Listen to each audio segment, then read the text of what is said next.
중소기업을 운영하는 최종만 집사의 간증입니다. 건축업을 하다가 부도가 났습니다. 재산을 다 잃었습니다. 그래서 싸구려 새빵을 구하기 위해서 골목골목을 운전하고 다니는데 한 어린애가 그 자동차에 뛰어듭니다. 사고가 나는데 다친 아이가 의식이 없습니다. 아이를 안고 차에 싣고 응급실로 급하게 달려갔습니다. 이제는 내 인생도 끝났구나라는 마음이 그 마음 가운데에 가득 채워졌습니다. 응급실에서 아이의 의식이 회복되기를 기다리고 있는데 마침내 그의 부모가 달려옵니다. 그런데 놀라운 것은 그 아이의 부모의 태도였습니다. 가해자가 누구냐 묻지 않고 먼저 이 아이에게 달려가 아이의 머리에 손을 얹고 한참을 기도합니다. 한참을 기도하고 나서 이 가해자에게 와서 어떻게 된 거냐라고 이렇게 좋게 묻습니다. 아니, 딸이 지금 교통사고가 나서 응급실에서 의식이 없는 상태인데 도대체 뭐 한 거냐라고 따지지 않고 좋게 말하면서 이렇게 이야기합니다. 내 딸 때문에 고생하셨지요 라고 이야기를 하는 것입니다. 자식이 교통사고를 당했는데 가해자가 이러한 말을 듣고 어땠을 것 같습니까? 위로가 되었다고 합니다. 3일 동안 아이에게 의식이 없었습니다. 그때에 이 가해자가 자신은 불교인이었지만 그 부모의 모습을 보면서 하나님 앞에 그렇게 기도가 되더랍니다. 하나님, 어린 지미, 아이의 이름이 지미예요. 지미를 꼭 살려주세요라는 기도가 자기 입에서 나오더랍니다. 이 지미는 3일 만에 의식이 회복되었고 며칠 후에 퇴원하였습니다. 너무 기뻐서 어린 지미의 손을 잡고 병원 문을 이렇게 나오는데 지미가 이 가해자에게 이야기합니다. 아저씨 꼭 한번 부탁하고 싶은데 이번 주일날 우리 교회에 같이 가서 예배드려요 라고 이야기를 합니다. 그때에 2번 생각하지도 않고 알았어, 내가 꼭 갈게 라고 이야기합니다. 아이가 퇴원하고 이틀 후에 이사를 하는데 지미의 부모님이 와서 꼭 자기 일을 하는 것처럼 도와주더랍니다. 세상에 이런 사람도 다 있구나라고 감동이 되더래요. 그 다음 주 주일날 교회 갔을까요? 안 갔을까요? 이 사람이 비록 불교였지만 감동이 되니까 움직이더라는 것입니다. 그는 사업도 이제 나중에 회복이 되고요. 부부는 교회를 나와서 집사가 되어서 열심히 신앙생활을 한다면서 간증을 하였던 것입니다. 사람을 감동시키면요, 사람이 그 감동에 반응하게 되어 있습니다. 하나님을 감동시키면요, 그 감동에 하나님께서 그 반응을 한다라는 거예요. 성숙한 그리스도인이 하나님을 감동시킬 수 있고요, 성숙한 그리스도인이 세상과 사람을 감동시킬 수 있는 줄 믿으시길 바랍니다. 우리 옆에 분들과 함께 인사하겠습니다. 하나님을 감동케 하는 성도가 됩시다. 하나님을 감동케 해야 돼요. 사람을 감동케 해야 돼요. 올해 우리 교회표가 하나님의 기쁨, 세상의 소망이에요. 하나님의 기쁨 되게 하기 위해서, 세상의 소망 되어지기 위해서 감동시킬 수 있는 사람이 되기를 주님의 이름으로 축복합니다. 사람마다 책임의 분량이 틀려요.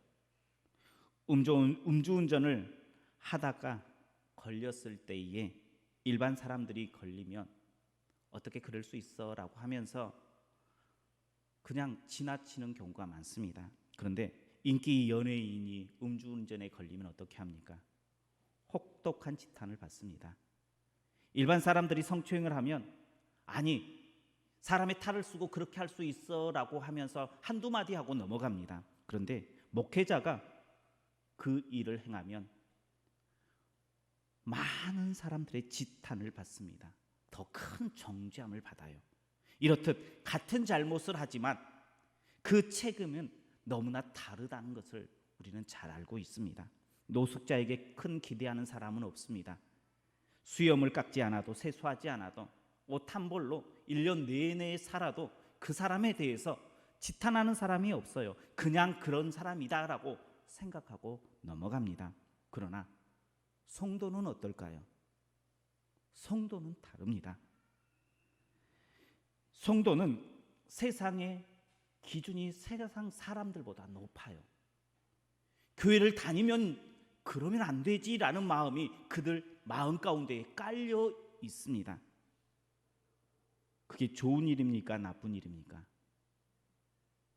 도덕의 기대치가 높아 같은 잘못을 해도요 더 큰 질책을 받아요. 기뻐해야 될까요? 화내야 될까요? 왜 교회만 그래? 왜 성도들에게만 그래라고 하면서 역정을 내야 될까요? 성도에 대한 기대치가 높고 교회에 대한 기대치가 높다는 것은 감사해야 될 일이에요. 물론 때로는 그것 때문에 더 큰 질책도 받을 수 있어요. 때로는 그것 때문에 속상할 수도 있어요. 그렇지만 기대하기 때문에 그러는 거예요. 기대하지 않으면요 노숙자가 그러면 아무런 질책 없어요. 원래 그런 사람이야 라고 치부할 수밖에 없습니다. 그런데 교회가 그렇고 성도가 그러면 왜 너희가 그래? 그러면 나에 대한 기대치가 그렇게 높았구나 감사하면서 우리의 자신을 돌아볼 수 있어야 돼요. 내가 참된 그리스도인으로 살았으면 이러한 말 듣지 않았을 텐데 하면서 나를 돌아볼 수 있는 사람이 바로 성숙한 그리스도인인 줄 믿으시길 바랍니다. 그런데 마음이 아픈 것은 그 사실을 그리스도인들은 인정하지 않으려고 해요. 그런데 예수님 당시 바리새인들이 아마 그랬던 것 같아요. 세상이 비난해도요 그들은 내 신앙 지키는 것 나는 철저히 하나님 앞에 지켰어 하면서 그들은 당당했어요. 심지어 예수님께서 말씀하셨는데 그 말씀도 무시했던 사람들이 바리새인들이에요. 지금 우리의 모습은 어떤 모습입니까? 점점 그 바리새인을 닮아가고 있지는 않습니까? 나는 그래도 하나님 앞에 정직해. 누가 뭐라 그래도 나는 그거 신경 쓰지 않을 거야 라고 하면서 신앙생활하고 있는 우리의 모습, 바리새인의 길을 걷고 있는 우리의 모습을 다시 한번 볼 수 있어야 돼요. 진짜 성숙한 그리스도인은 하나님 앞에서도요 하나님을 감동시키는 사람이 되어야 되고요 사람들 앞에서도 사람을 감동시킬 수 있는 사람이 되어야 되는 줄 믿으시길 바랍니다. 그럴 때 교회가 희망이 있어요. 그럴 때에 하나님의 나라가 세워지는 줄 믿으시길 바랍니다. 세상은 교회가 희망되기를 원하고 있어요. 그러니까 기대하고 있어요. 그러니까 질책하고 있어요. 우리가 세상의 소망이 되어야 돼요. 세상의 희망이 되어야 돼요. 그렇다면 어떻게 희망이 될 수 있을까요? 그것은 성숙한 그리스도인이 되어야 되는데 오늘 본문은 성숙한 그리스도인이 어떠한 삶을 살아야 되는지를 말해주고 있습니다. 오늘 성숙한 그리스도인이 어떠한 모습으로 살아가야 할지를 나눌 때에 다시 하나님을 감동시키고 세상에 소망되어질 수 있는 우리 성도님들 되시길 주님의 이름으로 축복합니다. 먼저 복음에 합당한 신앙과 복음 신앙을 위해서 협력하는 삶을 살아야 합니다. 우리 27절 말씀 우리 같이 한번 보겠습니다. 27절입니다. 오직 너희는 그리스도의 복음에 합당하게 생활하라. 이는 내가 너희에게 가보나 떠나 있으나 너희가 한 마음으로 서서 한 뜻으로 복음의 신앙을 위하여 협력하는 것과 아멘. 오직 너희는 그리스도의 복음에 합당하게 생활하라라고 이야기하고 있어요. 복음에 합당하게 생활하는 것 어떠한 모습일까요? 매일매일 복음 전하는 삶을 사는 것이 복음에 합당한 삶을 살아가는 걸까요? 복음에 합당한 삶을 살아가는 것은 세상 사람들에게 인정받는 사람이 되는 거예요. 능력도 인정이 돼야 되고요. 그 성품도 인정이 되어야 돼요. 그래서 영향력 있는 사람이 될 수 있어야 된다라는 거예요. 우리 성도님들께서 자녀를 이렇게 키우면서 아마 많은 잔소리들을 하면서 키웠을 거예요. 10번, 20번, 100번을 해도 자녀들의 그 태도가 고쳐지지 않은 것들이 분명히 있을 것입니다. 그런데 내가 10번, 20번 했는데 안 되는 것, 어렸을 때 선생님이 이야기하면 고쳐질 때가 있더라고요. 내가 존경하는 사람이 한마디 해주면 그 잘못된 버릇이 고쳐지더라는 거예요. 요즘 한참 청소년들에게는 인기 많은 좋아하는 가수가 찾아와서 한마디 해주면 바뀔까요? 안 바뀔까요? 바뀔 수 있어요. 그게 바로 영향력이에요. 영향력 없는 1000마디보다 영향력 있는 한 번의 권면이 훨씬 더 힘이 있을 때가 있다는 거예요. 복음에 합당한 삶을 살아가는 사람은요, 바로 이런 영향력 있는 사람이 되는 거예요. 그냥 힘으로 누르는 사람이 되는 것이 아니라, 지위가 높아서 영향력이 있는 것이 아니라, 그래서 아랫 사람들이 꼼짝 못하게 하는 그러한 힘을 이야기하는 것이 아닙니다. 진심으로 존경받는 사람. 그래서 한마디 하면 그것을 수용해 줄 수 있는 그러한 존경받는 영향력 있는 사람이 되어지는 거예요. 그것이 바로 복음에 합당한 모습의 삶을 살아가는 거예요. 그러기 위해서 우리는 더 노력해야 된다는 거예요. 우리 성도님들은 가정에서나 또한 직장에서나 존경받는 사람입니까? 내 주위 이웃에게 존경받는 사람이 되어야 된다는 거예요. 그래서 내가 한번 가자라고 이야기하면 따라올 수 있는 그러한 사람이 되어야 된다는 거예요. 그것이 바로 복음에 합당한 모습이에요. 그리고 복음 신앙을 위해서 협력하는 사람이 되어야 된다라고 이야기해요. 협력하는 사람은 어떤 모습으로 협력해야 할까요? 그 답을 저는 칭찬에서 찾고 싶어요. 교회 내에서 상대방을 비방하는 말, 예수님 당시에도 있었어요. 그래서 비방하지 말라라고 끊임없이 성도들을 향해서 설교했습니다. 교회 안에서 비방하지 마십시오. 그리고 교회 밖에서도 교회나 성도들에 대해서 이러쿵저러쿵 비방하는 말을 우리는 그쳐야 된다는 거예요. 실컷 우리 교회 장로님, 권사님, 집사님을 험담해요. 그러면서 마지막에 한번 우리 교회에 와봐. 그러면 그가 오겠어요, 안 오겠어요? 오지 않아요. 우리 교회 장로님은 이렇고, 권사님은 이렇고, 집사님은 이렇고 칭찬을 계속해요. 우리 교회 한번 와봐. 그러면 그 마음이 한번 가볼까 생각 들까요, 안 들까요? 협력한다라는 것은요, 서로가 칭찬해 주는 거예요. 칭찬해 줄 때에 뭔가가 일어나요. 교회 안에서 서로를 위해서 칭찬해 주십시오. 교회 안에서뿐만 아니라요, 교회 밖에서도요, 서로를 위해서 칭찬해 줘야 돼요. 서로를 세워줘야 돼요. 그렇지 않고는 어떻게 복음을 위해서 협력하는 사람이 될 수 있겠습니까? 우리 교회 성도님들께서는 교회 밖에서든 안에서든 서로를 위해서 칭찬의 말을 아끼지 않는 우리 성도님들 되시길 주님의 이름으로 축복합니다. 우리 칭찬의 연습을 한번 해보기 위해서 우리 옆에 분들 한번 봐보세요. 그리고 칭찬할 게 뭐 있나 한번 해가지고 우리 옆에 분들 한번 칭찬해 주는 시간 한번 가져보겠습니다. 우리 옆에 분들 한번 보시고. 왜 어색해요? 교회 안에서 어색하면, 칭찬에 어색하면 안 돼요. 칭찬에 익숙해져야 돼요.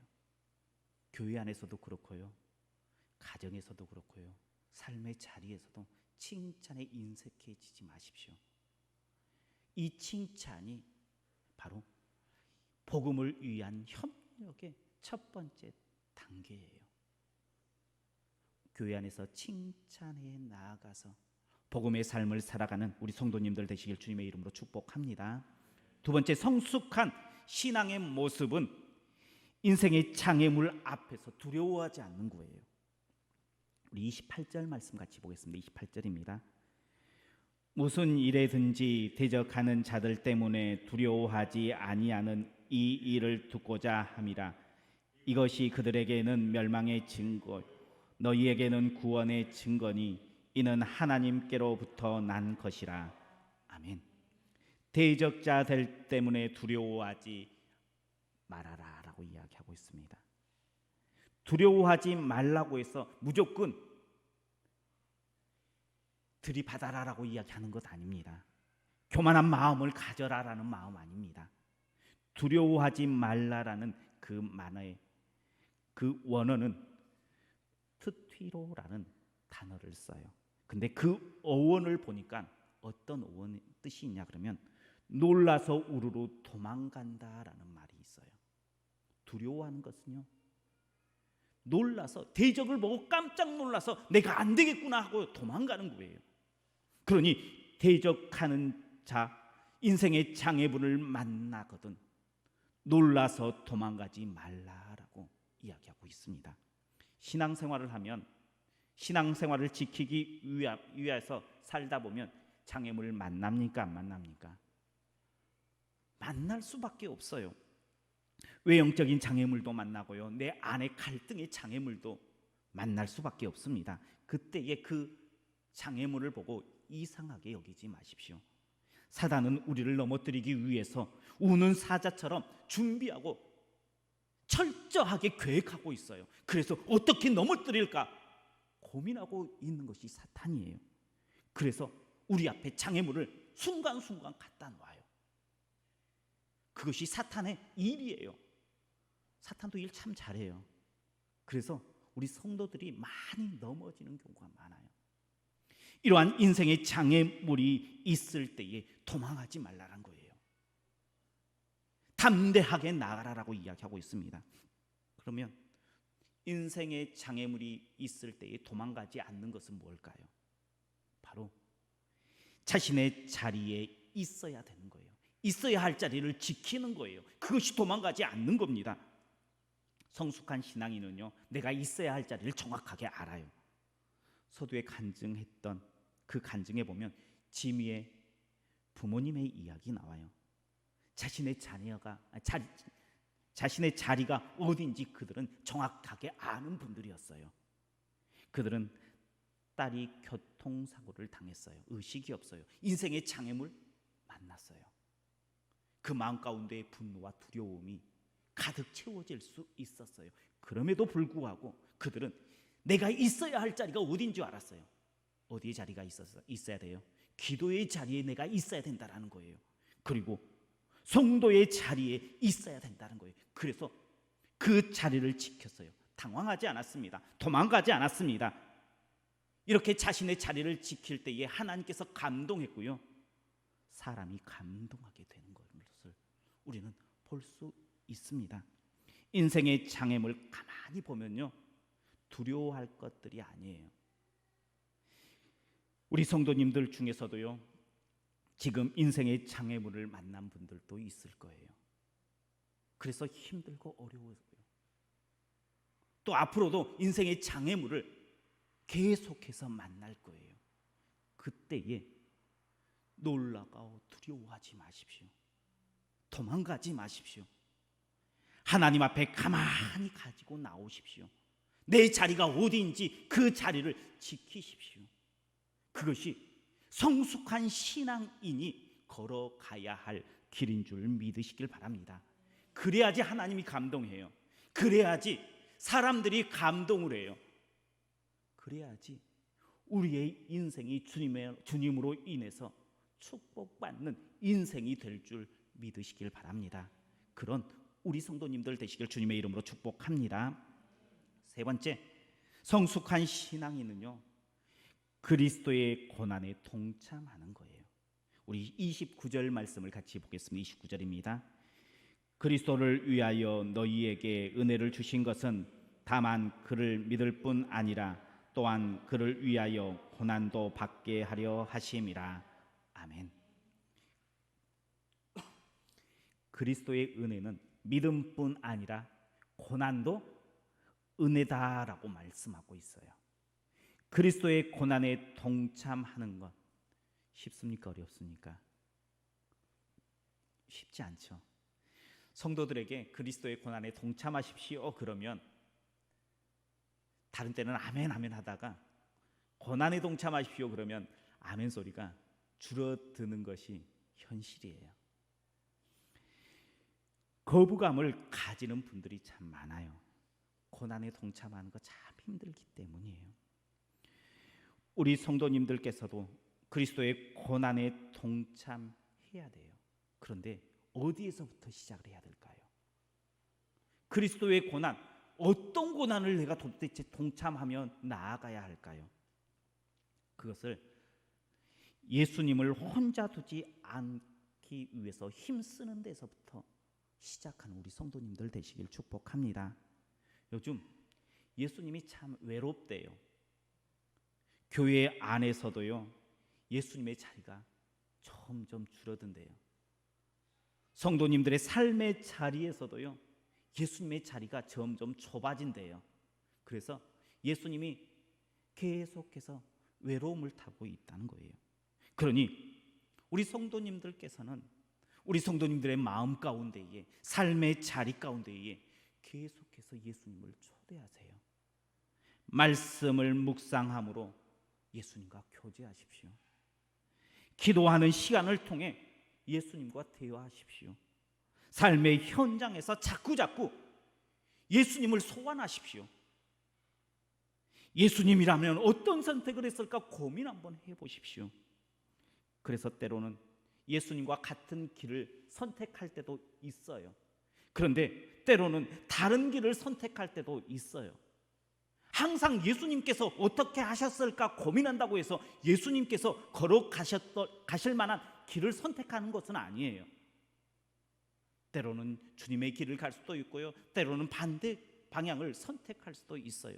근데 한번 생각해 보는 것과 전혀 생각하지 않고 딴 길로 가는 것과는 완전히 다른 인생이 될 수 있다는 거예요. 그러니 예수님이라는 어떻게 하셨을까를 한 번쯤 우리의 인생 가운데 계속해서 생각해야 된다는 거예요.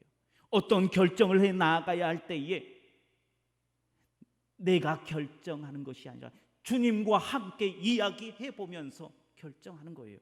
그것이 예수님을 외롭지 않게 하는 거예요. 그렇게 시작하면요, 예수님의 마음이 우리 안에 헤아려지기 시작해요. 예수님의 그 뜻이 어디에 있는지를 점점 깨닫게 되어져요. 처음에는 잘 안 될 수 있어요. 처음에는 예수님과 이야기하는데 도대체 예수님하고 말이 통하지 않아 라는 생각이 들 때도 있을 거예요. 그래서 예수님의 길을 한 번 택하고 내 것을 10번 택할 때도 있어요.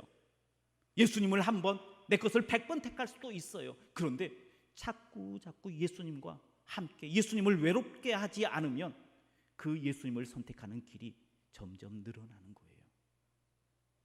그것이 바로 그리스도의 고난에 동참하는 시작인 줄 믿으시길 바랍니다.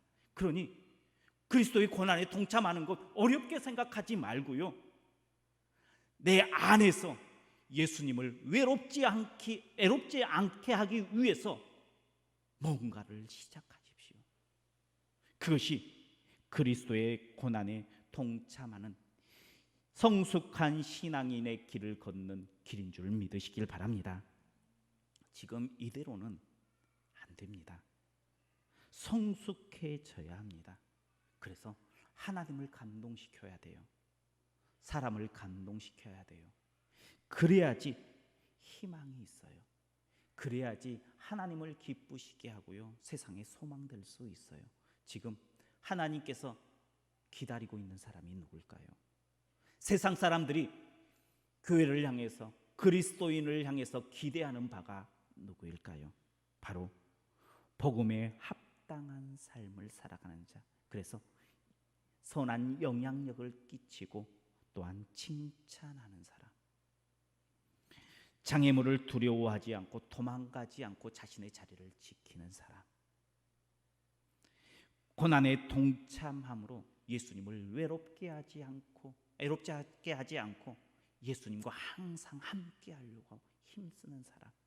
지금 하나님께서 그런 우리 성도님들을 기다리시는 줄 믿으시길 바랍니다.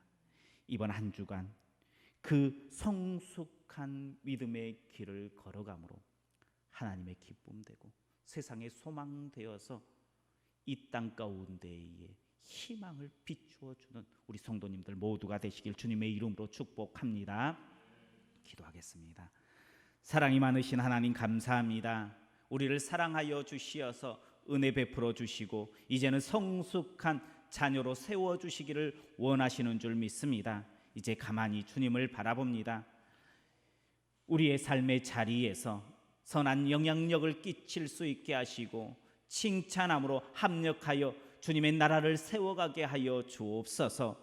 또한 두려움으로 도망가는 인생이 아니라 내가 있어야 할 자리를 반드시 지켜 나아가는 믿음의 백성, 그래서 하나님을 감동시키고 사람을 감동시킬 수 있는 믿음의 자녀가 되게 하여 주옵소서. 그리스도의 고난에 동참함으로 예수님을 외롭게 하지 않고 항상 함께 걸어가는 믿음의 백성의 삶을 결단하는 이 시간 되게 하여 주옵소서. 예수님 이름으로 기도하옵나이다. 아멘.